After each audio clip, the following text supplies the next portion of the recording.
Nasubukan mo na bang magluto ng spicy pork menudo? Kung hindi pa, para sa iyo ang video to. Dahil dito ay magluluto tayo na spicy pork menudo. Simulan natin ating pagluluto. Papainit lang tayo dito ng kawali. Kapag uminit ito, maglagay na tayo ng kaunting mantika. Painitin lang natin ang mantika. At kapag uminit ang mantika, magsimula na tayo mag-isa.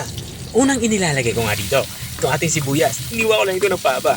Susunod naman natin, itong ating bawang. Ang ginawa ko lang dito sa bawang ay dinikdik ko lang ito, saka iniwan ng maliliit.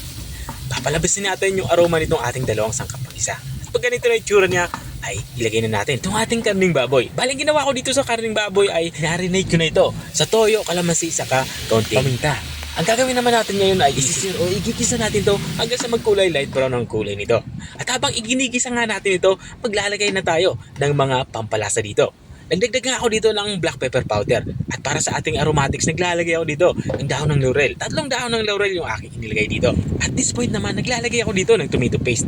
Dahil nga hindi na tayo maglalagay dito ng tomato sauce, inubos ko na yung maliit na pakete ng tomato paste. Ang gagawin ko lang dito ay gigisa din natin tong ating tomato paste para mabawasan yung asim nito. Medyo maasim kasi ito. At inilalagay ko na nga dito ang ating pinagbabara na liquid. At naglagay na din ako ng tubig. Sa tubig naman ay sapat para makapagpalambot itong ating karning baboy.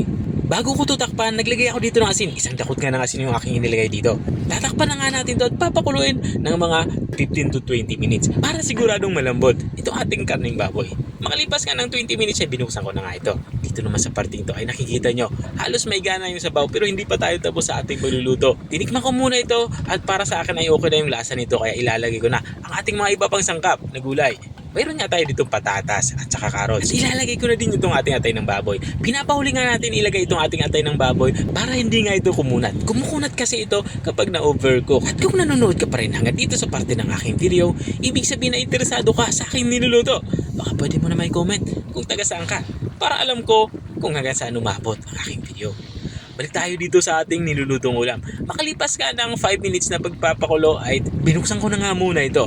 At dito naman sa part ito ay titikman ko na ito para kung may i-adjust pa ay mag-adjust na tayo. Nakukulangan nga ako sa alat kaya naglalagay ako dito ng patis. At naglagay na din ako dito ng 2 kutsarang asukal. Makakatulong itong asukal na ating inilagay para maging balanse yung lasa ng ating sabaw o sauce. Dahil nga halos patapos na din tayo sa ating pagluluto, ilalagay ko na yung ating mga panghuling sangkap. Mayroon tayo ditong green peas at naglalagay na din ako dito ng raisins o pasas. At ilalagay na din natin itong ating hiniwang bell pepper. Ginawa ko lang nga din sa bell pepper ay hiniwa ko lang ito ng korting pa square. Dahil nga spicy menudo yung ating niluluto, maglalagay tayo dito ng sili. Chili flakes nga yung aking inilalagay dito. Pero kung wala kayong chili flakes, okay lang naman yung sariwang sili. Tatakpan natin ito at isisimmer pa natin to kahit mga 1 minuto. Makuha lang natin yung lapot na gusto natin sa ating sabaw. Makalipas ng 1 minuto, ito na nga. Itong luto na nga. Itong ating ulam pananghalian. Pwede na natin ito i-serve. Ito na nga yung ating spicy pork menudo. Kung nakarating ka hanggang dito sa dulo ng aking video, maraming salamat sa panonood. At kung nagustuhan mo naman yung bago nating recipe ibinahagi, pwede mo naman ito share. O siya, hanggang dito na ako. Kita-kita ulit sa mga susunod kong mga videos. Paalam! Bye-bye!